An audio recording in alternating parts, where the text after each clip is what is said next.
Shibone Besami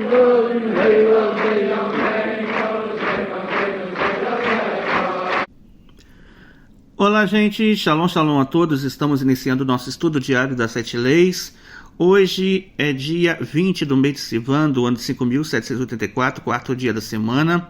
Estamos na leitura do Guia Bnei Noa, na página 18, capítulo 1, parágrafos 9 e parágrafos 10. Na mitzvah diária, estamos na mitzvah de não praticar idolatria, a 20ª ramificação, de acordo com a listagem do Dr. Moshe Weiner no Código Divino, é não dizer um falso profecia em nome de Deus. Seja muito bem-vindo ao estudo diário das 7 leis.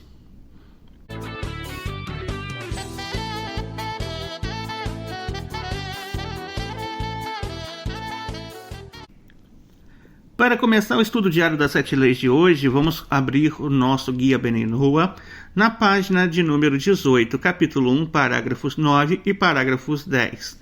A pergunta 18 é: se Bnei Noa não é uma nova religião, qual é a religião então dos Bnei Noa?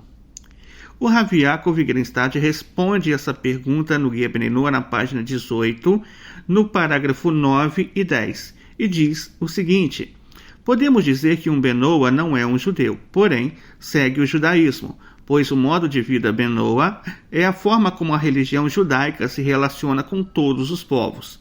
Para efeitos burocráticos, quando é necessário preencher um formulário que questiona a religião da pessoa, tipo escolas, hospitais, etc., pode-se preencher neste item, monoteísta ou Ben Noa, pois preenchendo religião judaica daria margem ao erro. Então, na leitura do Guia Bnei Noa de hoje, nós estamos vendo a respeito de como você se posicionar ou responder a respeito de sua religião em si. Qual é a religião que os Bnei Noa seguem? Bem, como nós sabemos, as 7 leis universais ela é a forma de relação do judaísmo com todos os povos, enquanto as 603 mitzvot é a forma de relação do judaísmo com todos os judeus. Hashem não somente ele escolheu uma forma e um caminho para os judeus, mas também um caminho para os não-judeus. Dessa maneira, você pode se conectar a Hashem através das 7 leis universais. Quando nós vamos preencher algum requisito, algum documento oficial, nós preenchemos monoteísta ou Ben Noa.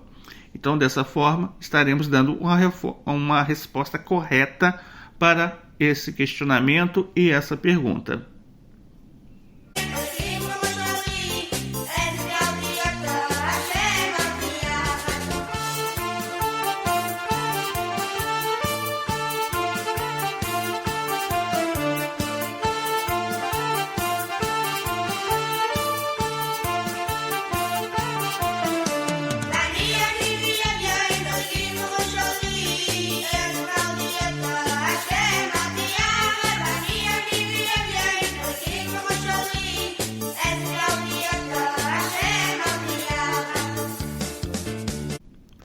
Então, na continuação do nosso estudo diário de hoje, estamos na mitzvah diária de não praticar idolatria. Essa é a primeira das 7 mitzvot Bnei Noa, ou seja, dos 7 mandamentos universais dos filhos de Noé, do qual nós estamos vendo que a referência se encontra lá em Bereshit, capítulo 2, versículo 16, juntamente com Êxodo 20, versículo 3, interpretado pela Torá oral no Tratado Sanhedrin, página 56b. Está escrito que a referência é: e ordenou Deus ao homem, não terás outros deuses diante de mim. A lista baseada no livro As 7 Leis do Altíssimo, do Rabino Moshe Weiner, e também que ela se encontra dessa forma também no Código Divino, temos a 20ª ramificação, de qual os descendentes de Noé eles são proibidos de fazer falsas profecias em nome do Todo-Poderoso, bendito seja seu nome. Daqui, sabemos que essa aplicação é obrigatória para toda a humanidade, todos os seres humanos, tanto judeus quanto não judeus. A punição por violação hoje seria pelas mãos dos céus, ou seja, é uma transgressão. No entanto, uma pessoa ela não vai ser, de repente, condenada a uma pena capital por conta disso, ou vai receber algum tipo de intimação para comparecer a um tribunal. Porém, na época dos tribunais, seria entregue ao Sanhedrin. Daqui nós aprendemos que nós não devemos declarar uma falsa mensagem profética, mesmo em nome do verdadeiro Deus. Esta proibição também inclui não emitir uma mensagem que nunca tenha sido recebida de Deus, seja a mensagem em si verdadeira ou falsa, e não anunciar uma profecia verdadeira que realmente veio de Deus, mas não para a pessoa que afirma ser o profeta. Assim, a falsa profecia em nome de Deus contém conteúdo falso ou acredita falsamente como profeta uma pessoa a quem não escolhe revelar mensagens. Vimos anteriormente uma ramificação que trata da obrigação de ouvir um profeta verdadeiro e de como distinguir um profeta verdadeiro de um profeta falso. De acordo com o Rambam, o Maimônides, no Mishneh Torah, Ilhot Melahim, Lei de Reis, capítulo 9, Alahá número 2, ele diz o seguinte, que todas as ofensas relacionadas à idolatria que acarretam pena de morte para os judeus, também acarretam pena de morte para os gentios. Um descendente de Noé que adora falsos deuses é responsável desde que os adore de uma maneira aceita pela falsa religião. Um descendente de Noé seria executado na época dos tribunais por um tipo de adoração estranha que um tribunal judaico consideraria digno de punição um judeu. Contudo, um descendente de Noé não seria executado por um tipo de adoração estranha que um tribunal judaico não consideraria digno de pena capital um judeu. No entanto, mesmo que um descendente de Noé não seja executado por essas formas de adoração, ele está proibido de se envolver em todas elas. Não devemos permitir que erga um monumento, ou plante uma áshera, ou faça imagem coisas semelhantes do gênero, mesmo que seja apenas por uma questão de ornamentação. O Sefer Hinuri 517 diz que fomos impedidos de profetizar falsamente, ou seja, que ninguém deveria dizer que palavras que foram ditas em profecias por Deus, bendito seja, quando Deus, bendito seja, não as disse. E da forma inclusa nesta proibição está mesmo se ele disser coisas que foram ditas em profecia a outra pessoa, e ele disser falsamente que foi ordenado a dizê-las. E sobre isso é afirmado em Deuteronômio 18:20, mas o profeta que arbitrariamente fala alguma coisa em meu nome, aquilo que eu não lhe ordenei que falasse, e os sábios de bendita memória disseram lá no Sanhedrin 89a, aquele que fala desenfreadamente algo em meu nome, esse é aquele que profetiza o que não ouviu, aquilo que eu não lhe ordenei. A ele não ordenei, mas ao seu próximo eu ordenei. Esse é aquele que profetiza o que não lhe foi dito, mas foi dito ao seu próximo. Está nas raízes dessa proibição, já que haveria grande destruição, como a verdade primária sem limites entre as pessoas é através dos profetas, e portanto a Torá nos ordenou acreditar neles e a seguir seus conselhos corretos e seu intelecto completo. E assim, quando homens devassos se levantam para dizer coisas que Deus não lhes ordenou, eles espalham calúnias contra a profecia, o que é um grande princípio de fé. E por causa deles, o coração de todo o povo hesitará em relação aos verdadeiros profetas.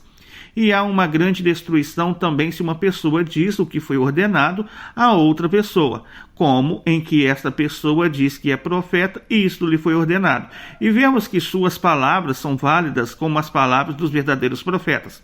Assumiremos que ele é um homem santo de Deus e um mensageiro de Deus e acreditaremos nele. E assim tomaremos de suas ações uma prova-lição para todas as nossas práticas. Mas, como seu mérito e substância não são grandes o suficientes para ser o mensageiro daquela profecia que ele disse, talvez ele não seja adequado para confiar em tudo o que diz e faz. E assim ele enganará as massas ao seguirem o seu conselho. E esta proibição é praticada em todos os lugares, em todos os momentos, por todos os homens e mulheres. E aquele que transgride isso e profetiza falsamente, querendo dizer que ele disse coisas em nome de Deus, que Deus não disse, e da mesma forma quem profetiza o que Deus disse ao seu próximo e não a ele, está sujeito à pena capital. E sua morte é pela forca e pendurada em uma árvore, como é afirmado sobre isso em Deuteronômio 18:20, e aquele profeta morrerá. E os sábios de bendita memória disseram que qualquer pena de morte declarada indiferenciada na Torá é apenas por forca. O Rambam, no Mishneh Torah Avodat Kohavim, capítulo 1, alahá número 2, diz que depois de muitos anos surgiram muitas pessoas, falsos profetas, que disseram às suas nações que Deus lhes havia ordenado que dissessem: sirva esta estrela ou todas as estrelas, sacrifique, ofereça libações, construa um templo para ela e faça uma imagem dela para que outras pessoas, incluindo as mulheres, crianças e pessoas comuns, possam curvar-se diante dela. Ele os informaria sobre uma forma de que ele havia concebido e lhes diria que esta é a imagem de uma estrela específica, alegando que isso lhe foi revelado em uma visão profética. Desta forma, o povo começou a fazer imagens em templos, debaixo de árvores e no topo de montanhas e morros.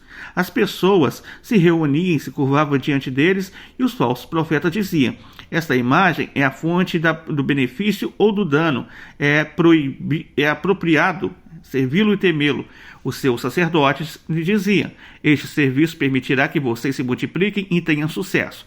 Faça isso e aquilo, ou não faça isso ou aquilo. Posteriormente, outros enganadores surgiram e declararam que uma estrela, esfera ou anjo específico havia falado com eles e lhes ordenado: sirva-me desta maneira.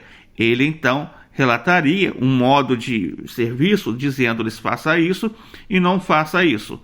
Assim, essas práticas se espalharam pelo mundo, as pessoas serviam imagens com práticas estranhas, umas mais distorcidas que a outra, e oferecendo sacrifícios e curvavam-se diante delas. Com o passar dos anos, o nome glorioso e impressionante de Deus foi esquecido por toda a população.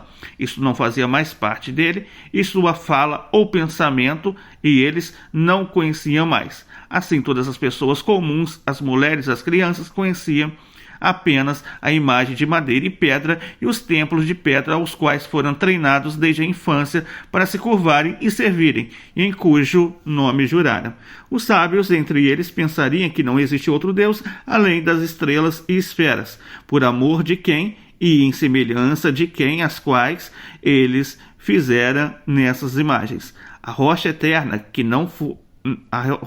não foi conhecida ou reconhecida por ninguém no mundo, com exceção de alguns indivíduos, por exemplo, Enoque, Metusela, Matusalém, Noa, Shem, Ever.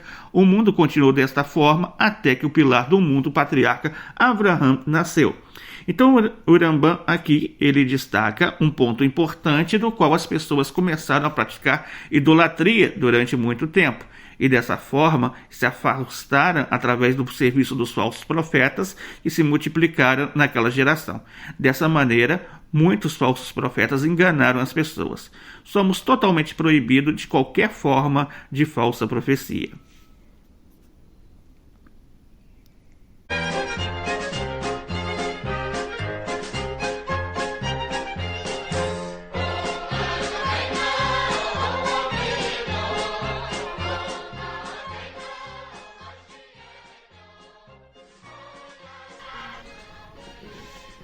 Então, gente, aqui nós estamos chegando ao fim do nosso estudo diário das 7 leis de hoje. Foi muito bom estar com vocês.